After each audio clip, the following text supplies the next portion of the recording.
A very good evening to one and all present here. I am Muskan. I have done my undergraduation from Mata Sundari College in History, and currently I am pursuing my MA History from Lady Shri Ram College for Women. Starting with the presentation, I would like to extend my heartfelt gratitude to Dr. Manish sir and the GSTS moderators for giving me this wonderful opportunity where I can share my views and opinions regarding the topic that I had chosen. I think that this platform not only encourages the young scholars to critically analyze or understand the topic, but to engage deeply with the meaningful ideas. Thank you once again for all the support and the trust that you have on me and giving me this wonderful opportunity. I will also sincerely thank our guest of honor, Mr. Alok, for giving his valuable time and presence, and which makes this occasion a very truly special. So let's dive into our topic. Let me share my screen. So the topic for the today's talk is the Whispers of the Divine, the Sufi movement in India. इस पूरे presentation को cover करने में मैं पूरे 6 slide से इसको समझाना चाहूंगी. सबसे पहले I will be starting with the early roots of Sufi movement which will be covering in the 2 to 3 slides.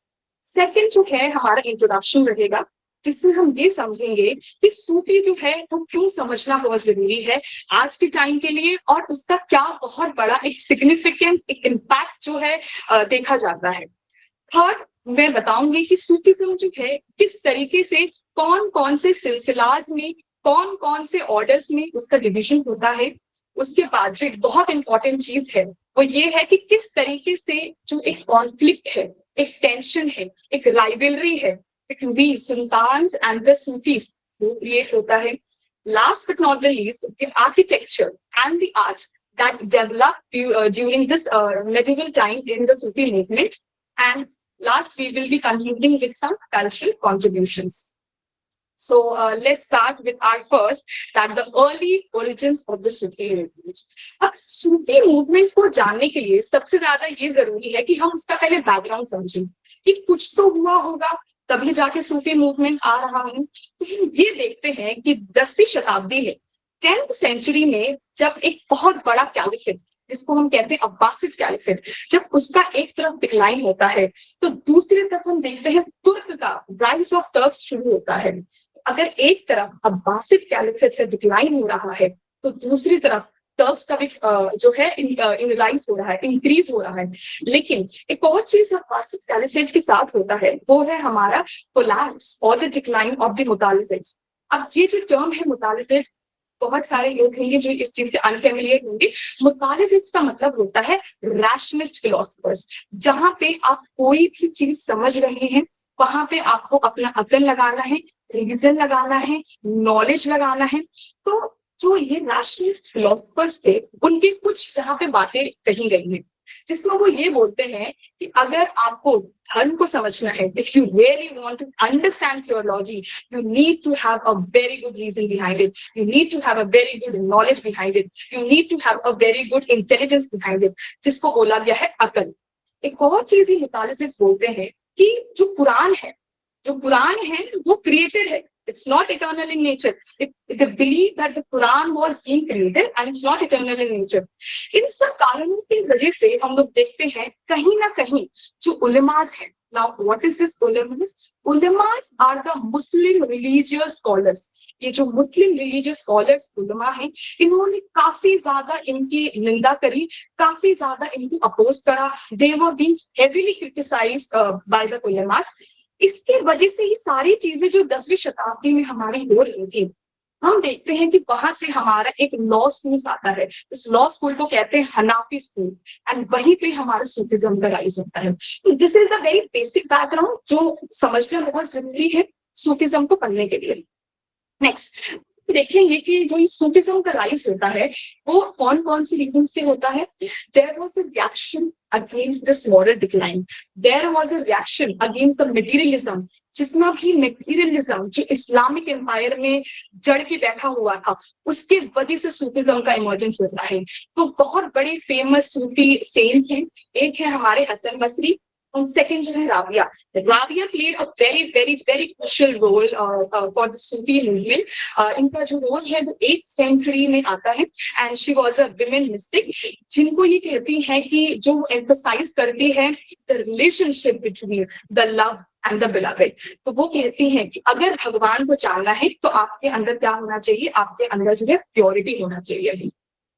तो ये सारी जो है बेसिक चीजें जो है तो हमको समझना चाहिए. नेक्स्ट हम ये कैसे पहचानेंगे कि सूफी पहनते क्या है, how we will be recognizing them. So जो सूफीज हैं they usually wear a wool garment.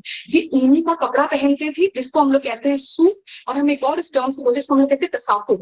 तसाफुफ भी जो एक ऐसे टर्म है जो ये वूल का ये कपड़ा पहनते हैं, ऊन का कपड़ा पहनते हैं.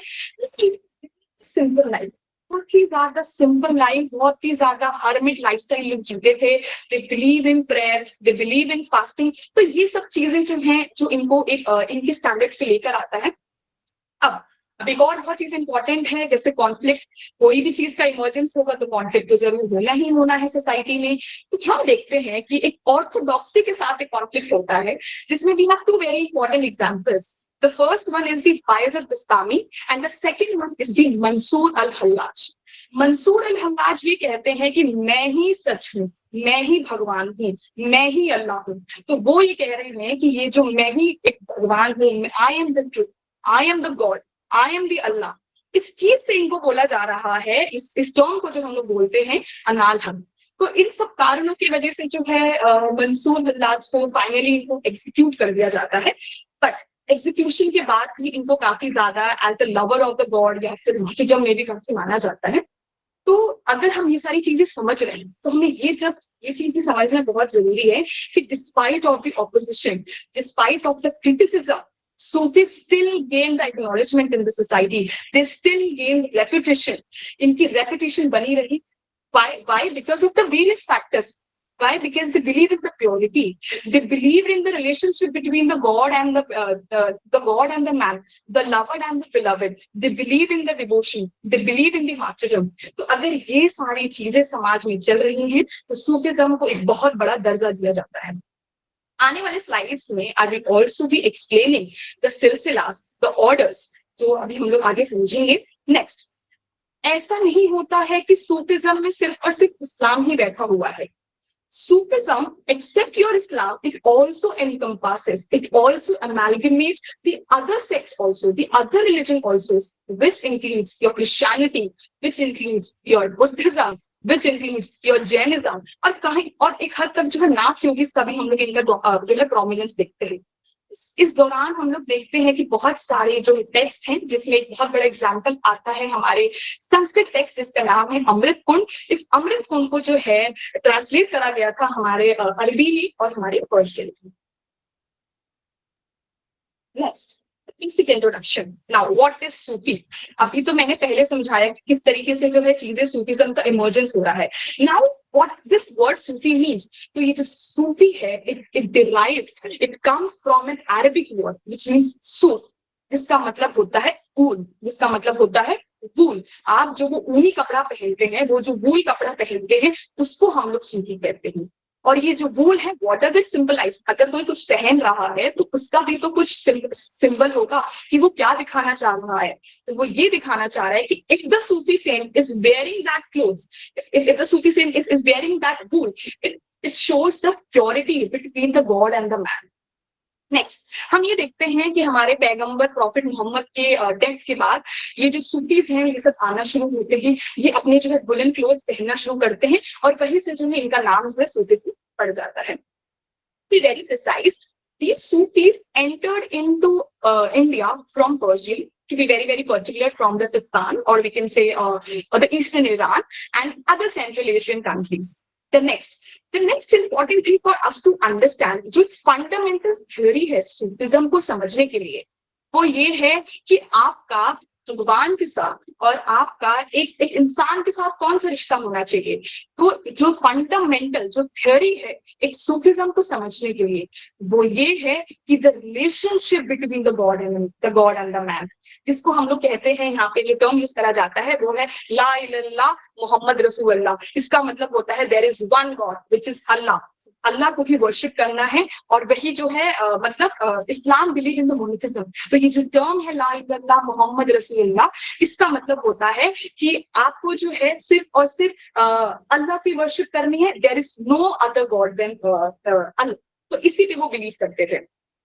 कुछ टर्म्स को हम लोग समझेंगे, अगर हम सूफिज्म समझ रहे हैं तो थ्योरी को समझना है, तो जिसमें आता है रूह। रूह का मतलब होता है सोल। अगर आपका भगवान के साथ, अगर आपका अल्लाह के साथ वो अगर आपका रिलेशनशिप है, तो वो किस तरीके से होना चाहिए।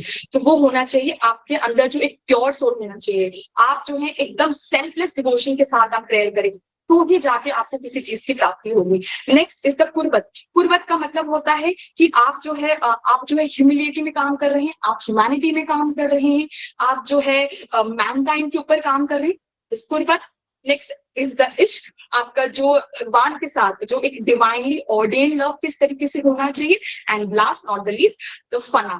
फना का मतलब होता है सेल्फ एनिलिएशन।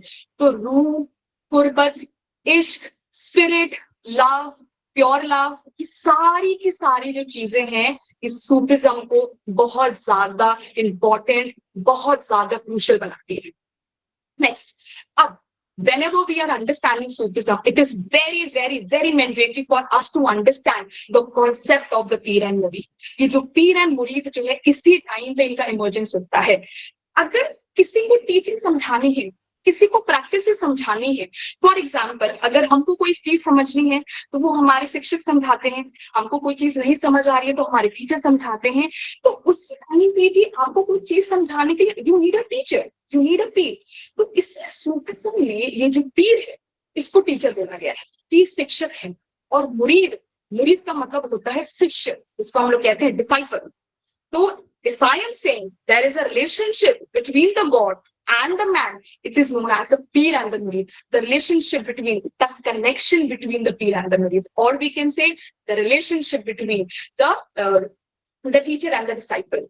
तो 12वीं शताब्दी में आते आते by the time reached the 12th century AD, Sufism was divided into various silsilas. I will be talking in my further slides what are these silsilas or the orders. And the orders or the silsilas which are being divided by the 12th century was represented by this Peer and Murid. तो ये जो Peer and Murid है, यही वो सारी चीजों को समझा रहे हैं कि किस तरीके से जो है चीजें चलने वाली है। इसमें बहुत बड़ा एक सूफी सेंट का, एक बहुत बड़े सूफी सेंट का इनका नाम आता है, जिनका नाम है इबुल अरेबी। We should never forget his name. इबुल अरेबी ऐसे पहले सूफी संत थे जिन्होंने प्रिंसिपल ऑफ वहदत उल वजूद का जो है प्रिंसिपल दिया गया था, थ्योरी।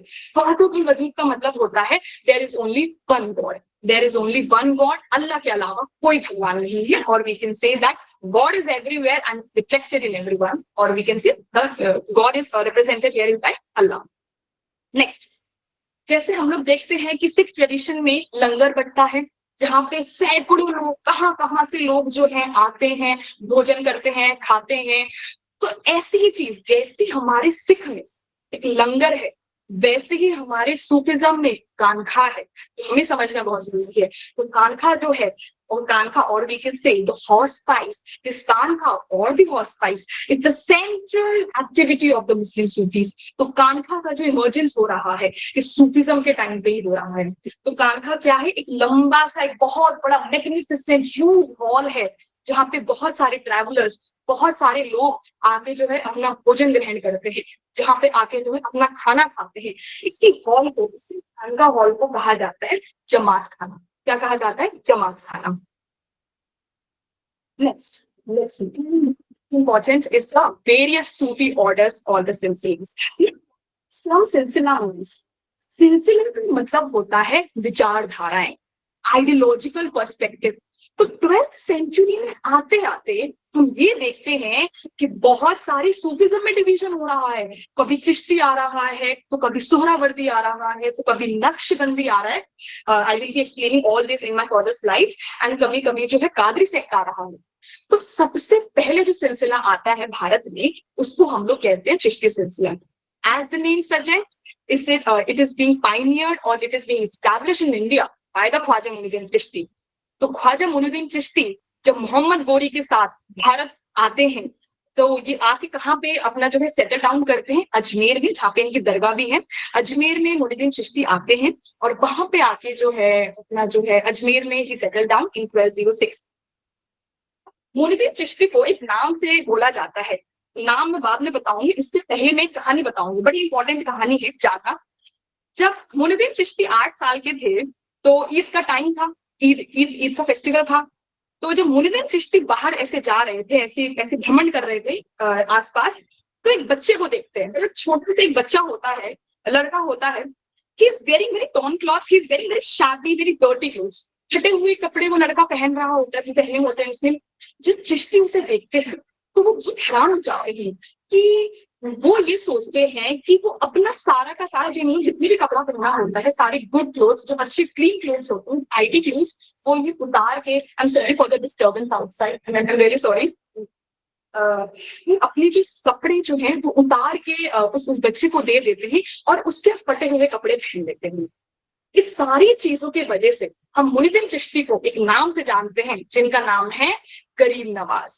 गरीब नवाज इसलिए बोला जाता है क्योंकि ये सोचते हैं कि एक इंसान का मकसद होना चाहिए कि आपको जो है हेल्पलेस की मदद करिए, जितने भी गरीब लोग हैं उनकी मदद कीजिए, feed the starved people, feel the hungry people, तभी जाके आपको डिवोशन मिलेगा, तभी आपको भगवान की जो है अल्लाह के आप जो है प्योर माने जाएंगे। सिर्फ ये नहीं है कि आप सिर्फ बातें कर रहे हैं, बातें करने से नहीं होगा, आपको जो है उनकी मिजरी को, उनकी ग्रीवेंसेस को एड्रेस करना पड़ेगा, उनकी मदद करनी पड़ेगी, तो भी जाके कुछ होगा। जब मुइनुद्दीन चिश्ती जो है 1235 में when he died, so he became very very prominent by the time when Sultan Muhammad bin Tughlaq from the Tughlaq dynasty visited his grave, and उसके बाद जो है उनकी mosque जो है that is being erected by the Sultan of ये Malwa dynasty, who is known as the Mahmud Khilji in the 18th century.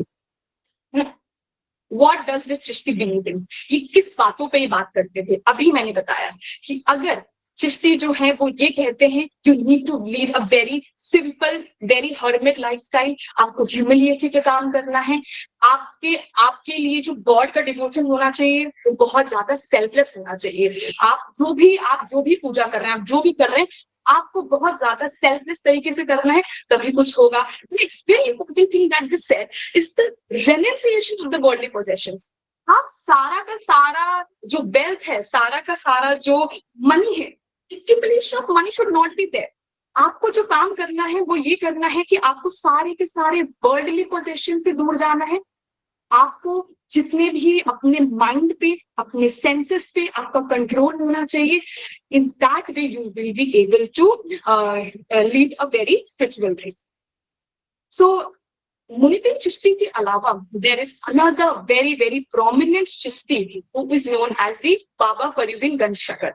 अब ये जो गंज शकर है, इसकी कहानी मैं बताऊं कि ये कहाँ से पड़ती है, तो वो ऐसी है कि जब गंज शकर की जो बाबा फरीद की जो माँ होती है, वो बहुत ही ज्यादा थियोलॉजी पे बिलीव करती हैं, तो 5 टाइम की नमाज पढ़ रही होती हैं, ठीक है, वो हमेशा नमाज पढ़ रही होती है। तो एक बार की बात है, फरीद बोलते हैं कि माँ आप हमेशा ये नमाज क्यों पढ़ती हो, और नमाज पढ़ने से हो क्या जाएगा? तो उनकी माँ कहती है कि देखो ये फरीद देखो, अगर हम अच्छे से 5 बार की नमाज अदा करेंगे तो हमें ऐसा लगता है कि हमें जो है अल्लाह की प्राप्ति होगी, अल्लाह हमें सुनेंगे, हमारे सारे मिजरी को, हमारे सारे ग्रीवेंसेस को दूर करेंगे। तो होता क्या है कि जब फरीद जाते हैं और वो जब अपना प्रेयर कर रहे होते हैं, तो जैसे मैट पे ये लोग प्रेयर कर रहे होते हैं, तो मैट के पीछे उनकी माँ जो है हमेशा एक मिठाई रख देती थी, because he was very fond of sweets. पापा Farid was very fond of sweets, उनको मिठाइयों का बड़ा शौक था। तो वो मैट के नीचे जो है वो रख देती थी, मिठाइयां रख देती थी। तो ऐसे हर बार बार चले जाता था। तो फरीद को लगता था कि हाँ, अल्लाह मेरी सुन रहे हैं, भगवान मेरी सुन रहे हैं, गॉड मेरी सुन रहे हैं, तो अच्छा है। एक बार क्या होता है, उनकी माँ नहीं रखती है वो मिठाई, वो स्वीट नहीं रखती है मैट के नीचे। तो जब वो देखती है कि उन्होंने तो रखा नहीं, तो फिर ये मिठाई कैसे आ गई? Then he realized and she also realized कि अगर आपके अंदर एक selfless devotion रहेगा तो you will definitely reach your destination. तो यही से जो है उनका गंज शकर नाम पड़ता है। Farid also believed that the Sufi saint should always distance themselves from the kings and nobles. आप सुल्तान से दूर रहिए, आप किंग से दूर रहिए, आप जो है किसके काम करिए, आप लोगों की सहायता करिए, आप नीडी की सहायता करिए, आप हंगर जितना है उसको हटाइए। तो ये चीज है। बलबन जो है, सुल्तान बलबन जो है, he was very very devoted to Baba Farid and काफी बार जो है इनके वहां विजिट करने भी गए थी। नेक्स्ट, एक और हमारे प्रोमिनेंट चिश्ती सेंट आते हैं जिसको कहा जाता है कुतुबुद्दीन बख्तियार काकी। कुतुबुद्दीन बख्तियार काकी, ही इज द वन जिसके नाम पे जो है हमारा कुतुब मीनार जो है that was being constructed by Qutubuddin Aibak, ये बनाते हैं। तो जो दिल्ली में जो चिश्ती का प्रेजेंस है that was made by Qutubuddin Bakhtiyar Kaki. तो ये जब ट्रांसऑक्सियाना से आते हैं, ट्रांसऑक्सियाना से क्यों आते हैं? बिकॉज उस टाइम पे बहुत ज्यादा जो है मंगोल का आक्रमण चल रहा होता है, मंगोल का इन्वेजन हो रहा होता है, जिसके वजह से ह्यूज मैसिव डिवास्टेशन जो है कंट्री में चल रहा होता है। तो 1221 में जब ये फिर वहां से भागते हैं और उसके बाद जो है दिल्ली में आके चिश्ती संप्रदाय को आगे बढ़ते हैं। एक बहुत बड़े दूसरे जो है निजामुद्दीन औलिया, जिनकी दरगाह जो है यहीं पे हजरत निजामुद्दीन कॉम्प्लेक्स में इनकी दरगाह है, जहाँ पे बहुत सारे और भी हैं, जहाँ पे हम अमीर खुशरो भी हैं। तो ये इनकी भी दरगाह वहां पे पाई जाती है। तो निजामुद्दीन औलिया जो है, he is considered as the most famous known Chishti saint of the Saltanat period. और एक और बात, निजामुद्दीन औलिया ही एक ऐसे चिश्ती सेंट है जिन्होंने अपने अपने उसमें रहते ही 7 बार जो है सुल्तान को बदलते हुए देखा। लेकिन जो इंपॉर्टेंट है जानना, वो ये इंपॉर्टेंट है कि he never ever visited the palace of the sultans, कि कभी उनके पास नहीं गए। इसी से हमें ये समझ आता है चिश्ती डिस्टेंस और keep them away from the sultans और द nobles। एंड अभी मैं एक और जो है रोमांचक कहानी बताऊं निजामुद्दीन औलिया और अलाउद्दीन खिलजी के बारे में इन माय फर्दर स्लाइड। तो 13th सेंचुरी में हम देखते हैं कि जो चिश्ती ऑर्डर है, ये डेक्कन में एस्टैब्लिशमेंट इसका होता है बाय द शेख बुरहानुद्दीन गन। तो Chishti was not only there in the North India, it was also spread throughout the India. We had the evidences in the Deccan also, which is being laid by the Sheikh Burhanuddin Garib. Next, the next silsila is the Suhrawardi silsila. So we have completed the Chishti silsila. So the next silsila in a chronology is the Suhrawardi silsila. So the Suhrawardi silsila was founded by Shihabuddin Suhrawardi. Baghdad में शिहाबुद्दीन सुहरावर्दी ने इस सिलसिला की नींव रखी and इसको भारत में जो स्टैब्लिश करते हैं वो हमारे करते हैं बहुद्दीन जकारिया एंड उसको फिर आगे जाके मुल्तान तक भी लेकर जाया जाता है। But it's important for us to understand these differences between Chishti and the सुहरावर्दीज, कि कुछ तो अलग बनाया होगा इन दोनों के दोनों ऑर्डर्स एंड सिलसिला को। वो ये है कि Suhrawardi they accepted in the maintenance grant from the sultans. Suhrawardi ये बोलते थे कि ठीक है, गरीब की मदद करनी है, हमें गरीबों को खिलाना है, उनको देखना है, तो उसके लिए वी नीड मनी, उसके लिए वी नीड प्रॉपर्टी, उसके लिए वी नीड मनी वेल्थ। लेकिन वहीं पे चिश्ती ये कहते थे कि नहीं, अगर आपको किसी की मदद करनी है तो आप खुद से करिए, don't depend on the sultans, don't depend on the kings and not to depend on the nobles also. यही एक जो मेजर डिफरेंस है एक सुहरावर्दी और एक चिश्ती का बनाता है। जो एक और चीज है वो ये इंपॉर्टेंट है जानना कि जो सूफीज हैं, जो सुहरावर्दी सिलसिला के जो सूफी हैं, वो ये कहते हैं कि जो है आप एक्यूमुलेशन ऑफ प्रॉपर्टी बहुत जरूरी है, एक्यूमुलेशन ऑफ वेल्थ बहुत जरूरी है। तो यही जो चीज है कि सुहरावर्दी सिलसिला को इतना ज्यादा it didn't expand all over the India. On the other hand we see that the Chishti सिलसिला और द चिश्ती संप्रदाय पूरे के पूरे भारत में और बाहर भी जाके एक्सपेंशन इसका होता है। and Bahudin Zakaria, he also stressed on the combination of the ilm. इल्म का मतलब होता है स्कॉलरशिप। तो इल्म का अभी मैंने जैसे बताया कि स्कॉलरशिप का मतलब होता है कि अगर आपको मदद करनी है किसी तो उसके लिए यू नीड मनी। तो ये लोग कहते थे सोहरावर्दी सिलसिला के जो बहुद्दीन ज़कारिया द पायनियर, वो ये कहते थे कि आपको जो है पैसों की जरूरत है, पैसे आएंगे तभी जाके जो है गरीबों की मदद हो पाएगी। यही जो है एक बेसिक डिफरेंस जो है इन दोनों के बीच में बनाता है Chishti and Suhrawardi. That is very very important for us to understand. Next, the next silsila is of the Qadiri silsila. So till now we have completed the Chishti silsila and the Suhrawardi silsila. Next we come to the Qadiri silsila in our next timeline.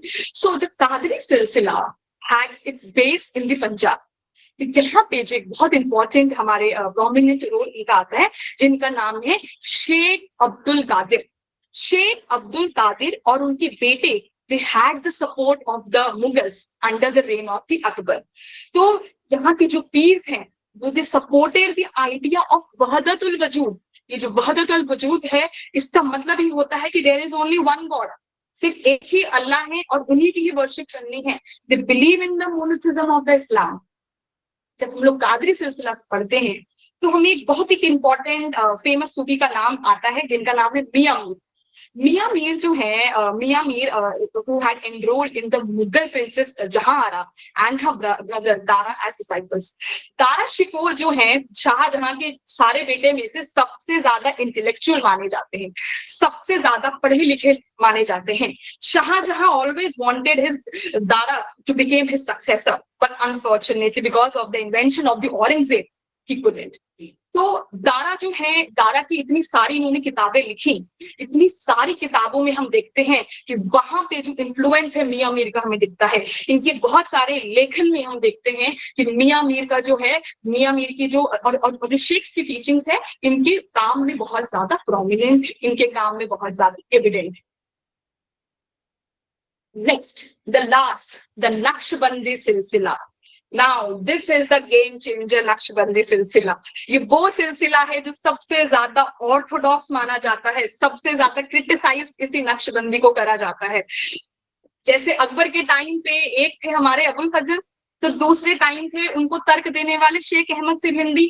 तो शेख जिनकी जो book है मुंतखाबुल त्वारिक, मुंतखाबुल जो है शेख अहमद सिरहिंदी की जो book है, तो शेख अहमद सिरहिंदी जो है वो ये कहते हैं कि बहुत सारी चीजें जो है इस्लाम में काफी ज्यादा अन इस्लामिक है। अभी तक हमने जितने भी ऑर्डर्स, जितने भी सिलसिला पढ़े, हमने अभी तक किसी का भी तर्क नहीं देखा, अभी तक हमने किसी का भी क्रिटिसिज्म नहीं देखा। लेकिन नक्शबंदी सिलसिला एक ऐसा सिलसिला है जो कहता है कि ये क्रिटिसाइज करता है बहुत सारी चीजों को। Now what does it criticise? वो ये कहता है कि शेख अहमद सिरहिंदी और द फाउंडर नक्शबंदी सिलसिला फाउंडर बाहिबिल्ला, वो ये कहते हैं कि समा नहीं होना चाहिए। नाउ व्हाट इज समा? I think everyone has listened to this song Kun Faya Kun. तो उस कुन फाया कुन में जो गाना है कुन फाया कुन from the movie rock star, तो इस कुन फाया कुन में हम देखते हैं कि जब समा का मतलब होता है कॉन्ग्रीगेशनल म्यूजिक। कॉन्ग्रीगेशनल म्यूजिक मतलब रिलीजियस म्यूजिक, जो आप गा रहे हैं किसके लिए? अपने गॉड के लिए, अल्लाह के लिए। तो वो ही कहते हैं कि अगर आपको भगवान के लिए कुछ भगवान के लिए डिवोशन चाहिए, sir what is the need to sing this song? What is the need to listen to the sama? So he opposed this listening of the sama. Also, जितने भी टूम्स पे, जितने भी दरगाह पे अगर विजिट करना है तो वहां पे जितने भी पिलग्रिमेज टैक्सेस लगे थे उसको ये अपोज करते थे कि आपने पिलग्रिमेज टैक्स क्यों हटाया। We had the example of Akbar. Akbar को काफी ज्यादा शेख अहमद सिरहिंदी क्रिटिसाइज करते हैं मुंतखाबुल त्वारिक में। वो कहते हैं कि अकबर के खिलाफ कहते हैं कि आपने ये जो जिज़िया हटा रखा है और आपने ये जो गौ हत्या हटा रखी है, ये जो काउ स्लॉटर हटा रखा है, ये क्यों हटाया है? इसकी चीजों की वजह से हम देखते हैं कि नक्शबंदी सिलसिला जो है धीरे धीरे because of the orthodoxy, because of the heavy opposition, because of the extreme criticism from the all aspects of the silsilas, इसका जो है डिक्लाइन शुरू होता है। Now in my previous slide, when I started with my presentation, I said that the relationship between The god and the man should not be like that of a master and the slave. एक master और एक दासी के बीच का relationship नहीं होना चाहिए. जो रिलेशनशिप होना चाहिए वो होना चाहिए एक लवर और बिलवेड का. लेकिन नक्शबंदी सिलसिला ये कहते हैं कि no, this is very wrong, ऐसा नहीं होना चाहिए. जो रिलेशनशिप होना चाहिए it should be between the slave and the master. तो हम इससे ये समझते हैं कि सारे सिलसिलाज में से जो नक्शबंदी सिलसिला है वो सबसे ज्यादा जो है हेविली क्रिटिसाइज था because of the things that they were saying. I hope I am making this presentation clear. And if you have any questions, just write it down in the message box, and we will entertain that after my presentation. Yes. Conflict and tensions between the Sufis and the Sultans. ठीक है, अगर Sufis जो हैं, Sufis का अगर हमने इतने बारे में इनके बारे में बात करी है तो कुछ राइवलरी भी हुई होगी, कुछ टेंशन भी हुआ होगा, कुछ कॉन्फ्लिक्ट भी हुआ होगा. तो we have the very two prominent examples. One, we have the example of the Khwaja Nizamuddin Auliya.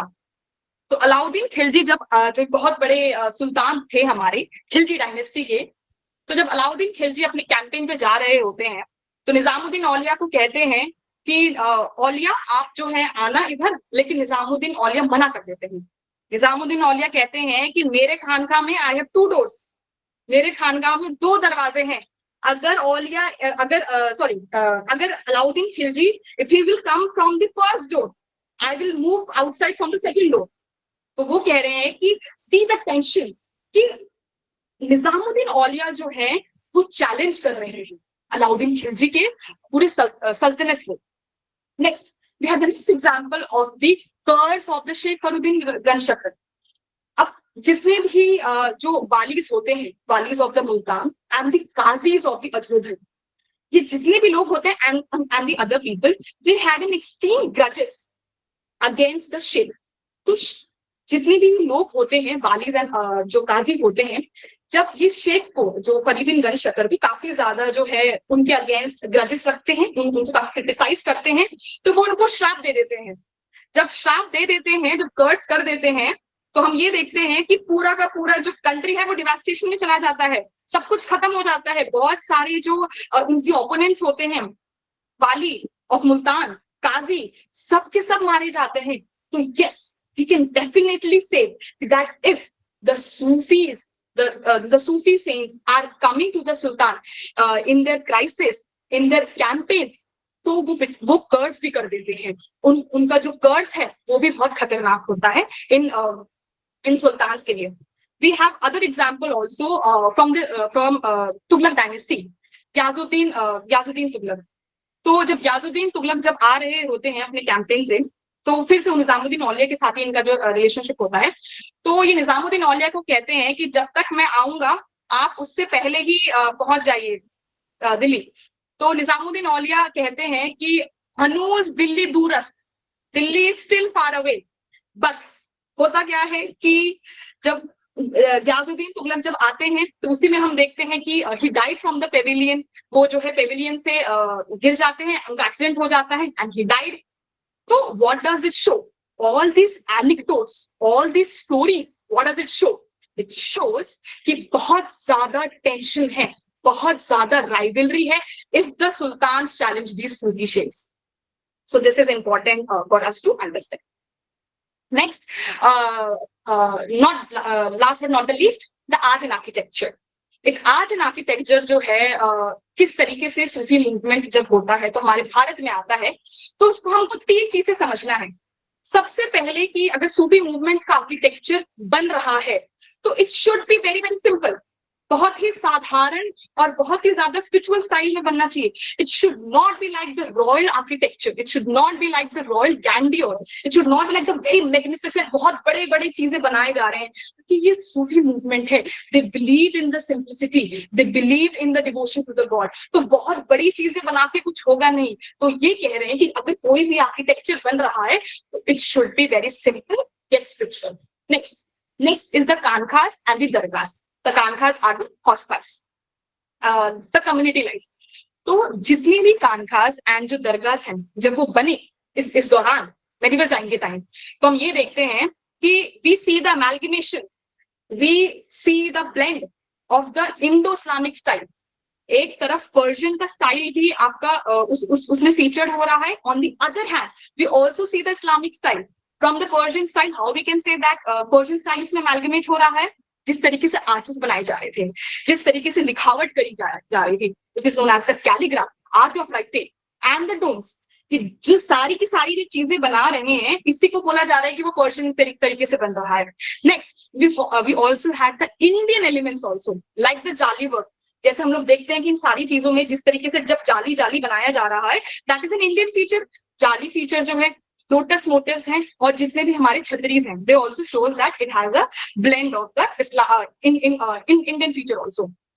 Next, local materials. अब इन सबको बनाने के लिए भी need materials.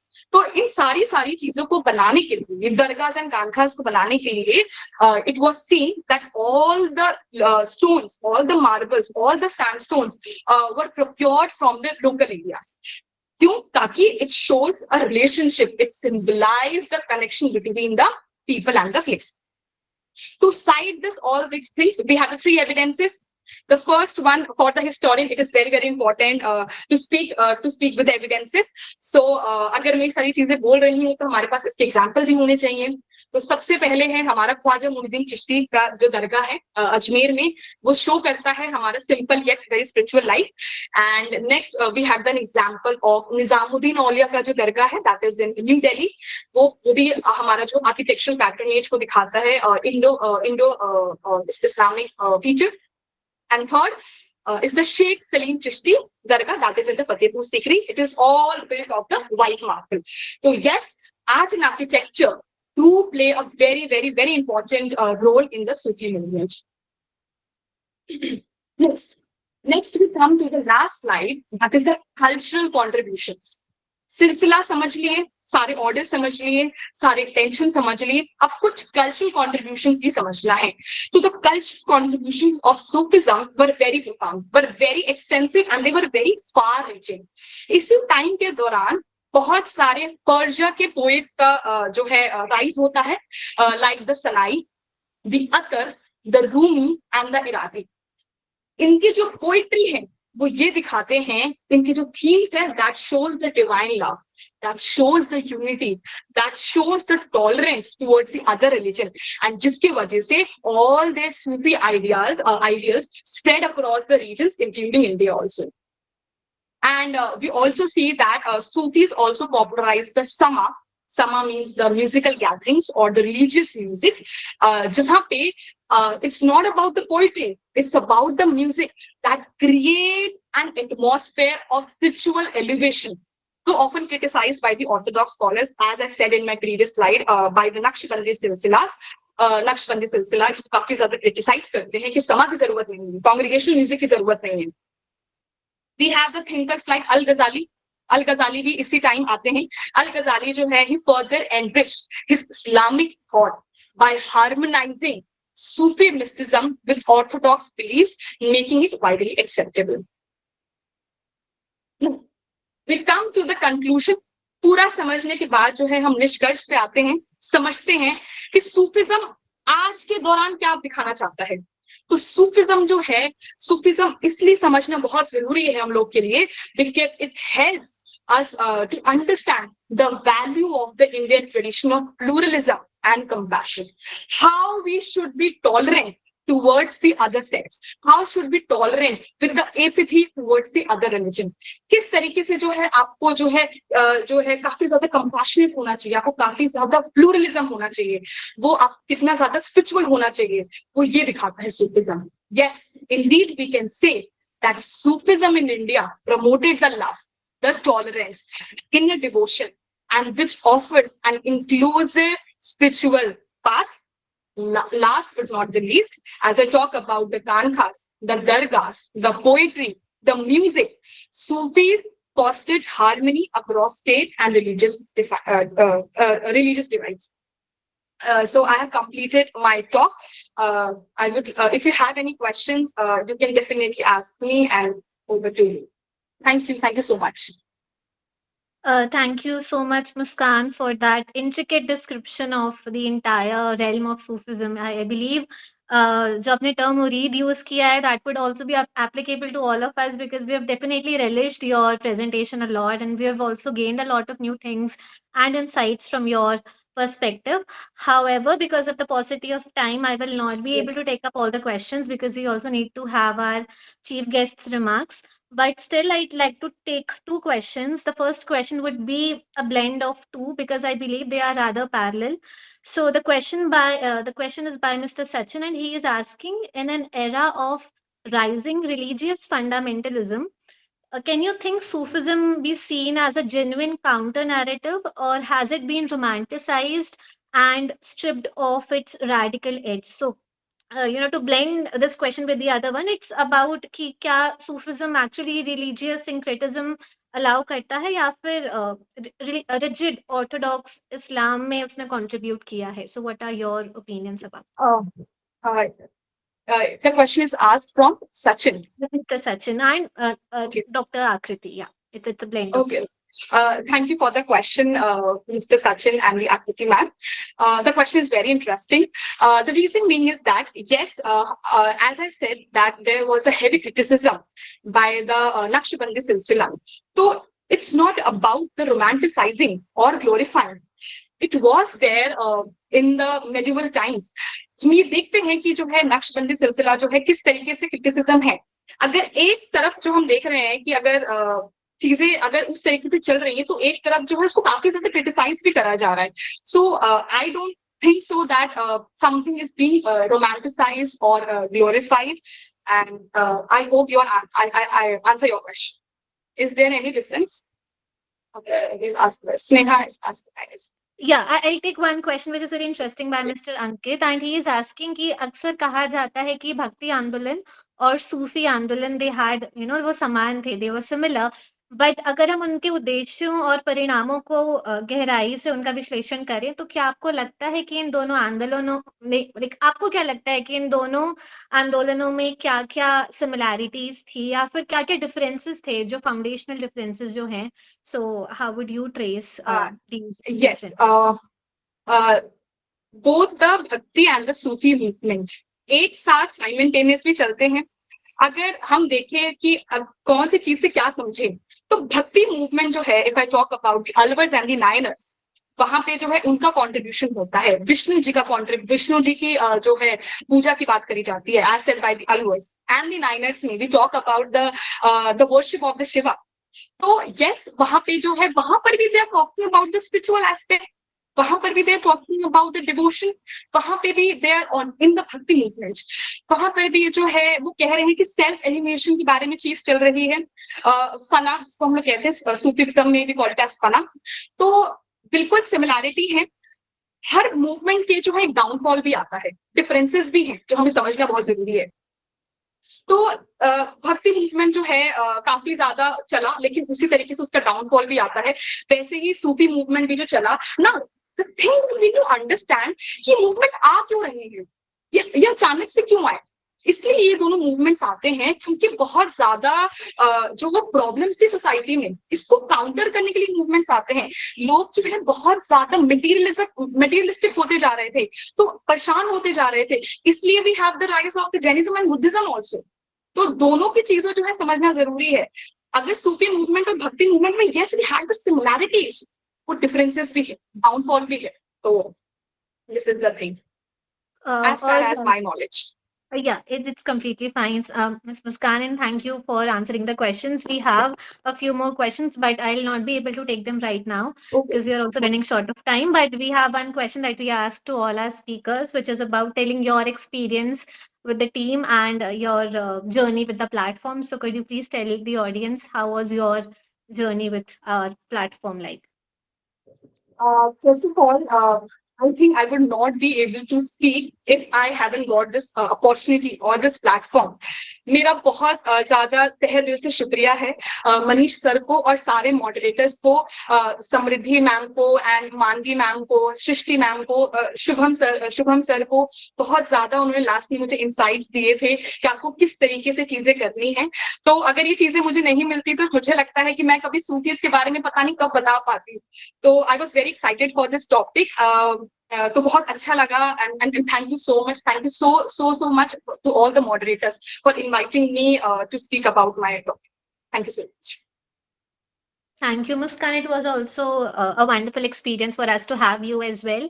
And we would also like hope to see you connected with the Yes, platform yes, in the sure, upcoming sessions as well. Yeah. yes. Thank you and congratulations for the talk.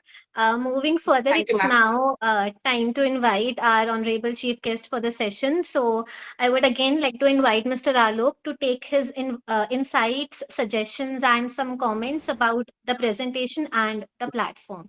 So, sir, over to you. पहले तो एक बात कहेंगे कि इन्होंने कम समय में इतना लंबा इतिहास बता दिया, वो भी सरल शब्दों में, इजी वर्ड में। दूसरी बात, हम लोग अक्सर बात करते हैं पीर की, मुरीद की, जो कि सूफीज्म का बेस है।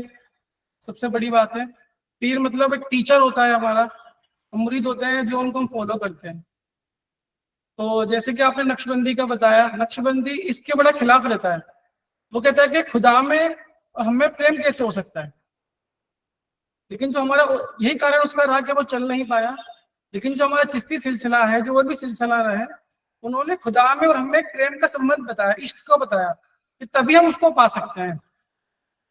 क्योंकि जिस तरह, तो उसमें एक रोल आता है हमारे पीर का। पीर खुदा नहीं होता है, लेकिन वो उन तक पहुंचाने का एक साधन होता है। क्योंकि हम जब नदी पार करते हैं तो ब्रिज की हेल्प लेते हैं, तो वो ब्रिज का जो रोल होता है वो हमारे जो पीर होते हैं, हमारे गुरु होते हैं, वो करते हैं। तो सबसे बड़ा रोल यही था। तो आप नोट करेंगे कि निजामुद्दीन का और खुसरो का जो रिलेशन था वो शायद ही किसी सिलसिले में देखने को मिले। क्योंकि खुसरो उनको इतना प्यार, इतना इश्क करते थे अपने गुरु को, कि उनके मरने के बाद उन्होंने ये इच्छा जाहिर की कि जब मेरी जो ग्रेव बने वो उनके पैरों की तरफ बने। कितनी बड़ी बात है, हमें ये देखने को मिलती है। और भी कई चीजें रही हैं, लेकिन एक छोटे स्तर पर अगर देखा जाए तो खुदा के और उसके बीच जो रिलेशन क्रिएट करा, जैसे कि एक छोटी सी बात करते हैं, कुरान में, कुरान शरीफ बोलते हैं उसको, कुरान शरीफ में एक बात मेंशन की गई है अल्लाह के बारे में कि अल्लाह एक है। सूफीज्म हमारा क्या बोलता है कि सूफीज्म इस बात को मना नहीं करता है, लेकिन उसका मानना है कि अल्लाह एक नहीं है, अल्लाह हर जगह है। इसीलिए आपने देखा सूफीज्म में एक रोल आता है म्यूजिक का। तो वो कहते हैं कि जिस तरह म्यूजिक को हम देख नहीं सकते बट महसूस कर सकते हैं, वही खुदा का रोल है। खुदा को हम देख नहीं सकते लेकिन महसूस कर सकते हैं। इसीलिए सूफीज्म में म्यूजिक का सबसे बड़ा रोल है। सो ऐसे ही कई सारी चीजें थी जो हमने आपको सुन के भी जाना। कुछ हमने जो आए, क्योंकि मैं निजामुद्दीन की दरगाह भी देखी, सलीम चिश्ती की भी देखी, फतेहपुर सीकरी वाली भी देखी, तो काफी कुछ देखने को मिला। और आपसे सुना तो देन उसको एक कुछ जानने को मिला। बाकी अच्छा लगा आपको सुनकर, आपने बहुत अच्छा बोला। Thank you so much sir. और सबसे बड़ी बात है मनीष सर की, उनकी वजह से मुझे एक मौका मिला आज अपने आप को रिप्रेजेंट करने का दोबारा से। So thank you sir. Thank you so much, sir, for your words and your comments on Muskan's presentation. And thank you again for your presence and for your presence basically in this entire event throughout this evening on a busy Sunday evening. So we are really grateful to have you as our guest of honor for this session. Proceeding further, we have now arrived at the concluding segment of the session. So I would now like to hand over the stage to Dr. Manish Karwar for the concluding remarks. So, sir, over to you. Okay, thank you. So I'm smiling. Why I'm smiling? Because I'm looking to Muskan and Alok, and they're too confident. So I'm really very happy. Only 4 minutes, and this is not my topic, Sufism, Bhakti, and Sufism. But I'll give you some idea, not on Sufism exactly. When Muskan is talking about Sufism, what I'm thinking? What about the role of sex while Sufis or Islam they were practicing in India?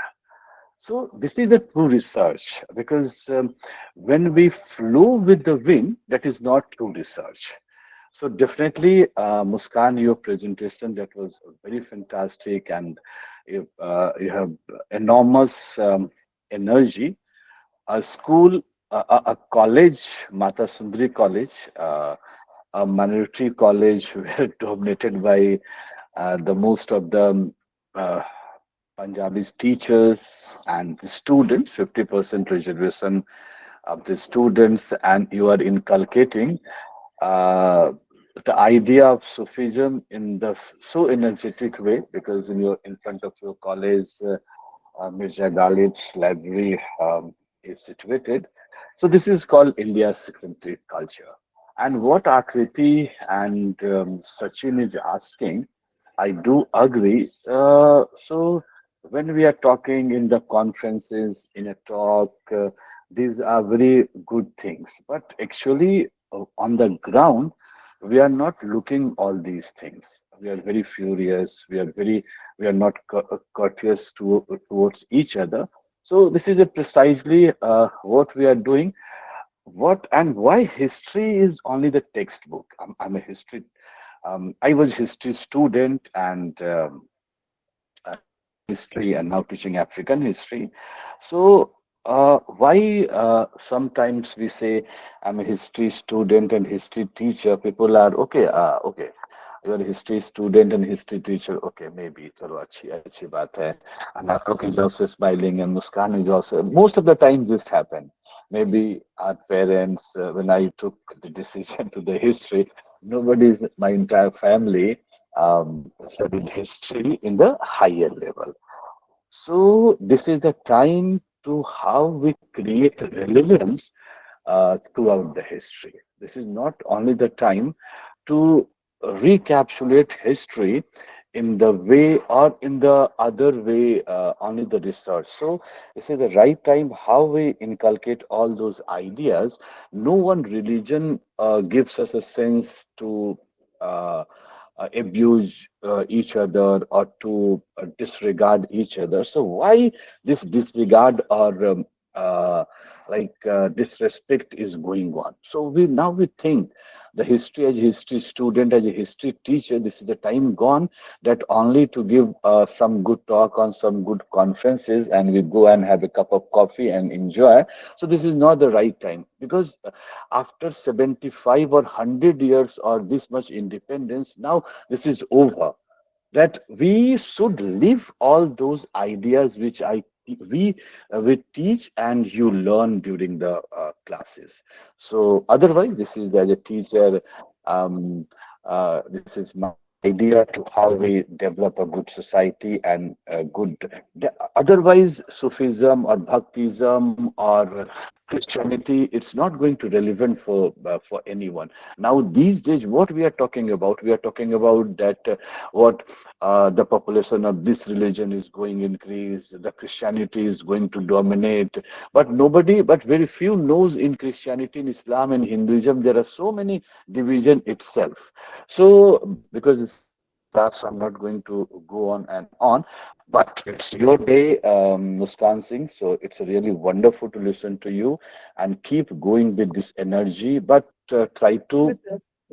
find out some idea to help others also. This is the true respect of Sufism or Bhaktism. And Alok, I'm really very happy you are in Simla, Rashtrapati Bhavan, Simla, and as a research scholar, and you are joined from there.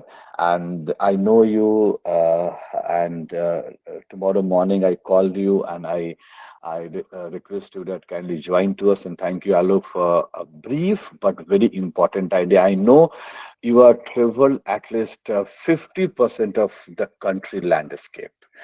Alok is a true traveler, and every time he's traveling here and there, and now he's in the Rashtrapati Bhavan at Simla, um, as a research scholar, as a guide. So it's a very thank you, Alok. A true No, I'm not like the true murid or peer because it's very difficult to find out peers or murids. But thank you very much, Muskan and Alok, and thank you everyone, principal, IQS in charge, and my all colleagues from the different colleges, my graduate, postgraduate, MPhil, and PhD students. Thank you very much.